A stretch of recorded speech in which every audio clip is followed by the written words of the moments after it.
افغانانو خدای ته وګوره په دې نور اعتماد مه کوئ. دوی ذاتي دښمني تا پښتون سره لري. دوی د ستاسو د ماشومانو په تباهۍ باندې خوشحالېږي.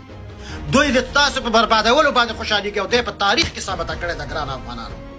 په تاریخ کې دوی ثابته کړې ده چې ذاتي دښمني پښتون ذات سره لري.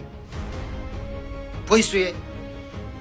ذاتي دښمني پښتون ذات سره لري. که په انګلیسي ووژلې وژنې دي، که زور یې ورسېده په روس دي وژني، که زور یې ورسېده په امریکایي دي وژني، که زور یې ورسېده په یهود دي وژني، که زور یې ورسېده په هر چا دي وژني. رحم در باندې نه کوي، رحم ور باندې ونه کړي. فقط د دغسې د دې انسانانو چې دا ویلې چې دغه ډوډۍ ته یې نان ویلې سودا ورنه نه اخله، چې دغه ډوډۍ ته یې نان ویلې ورسره ستړي مشي مه کوه، چې دغه ډوډۍ ته یې نان ویلې ور باندې اعتماد مه کوه. زور دی دغه ښځې چې دغه خلکو نه کړي دا ښځې ورته ورطلاق کوي. داسې زما په مړو باندې خاندي، دا ښځې چې ورته کړي دا ښځې ورته ورطلاق کوي. نسل هم خرابېږي چې د دوی نه هم ښځې وکړي. تباه کېږئ که دوی سره هم دوستي وکړه، بربادېږئ که دوی باندې اعتماد وکړو یا دوی سره هم شراکت وکړو. زموږ تعداد ډېر دی. د دوی دوکانونه سودا مه اخلئ.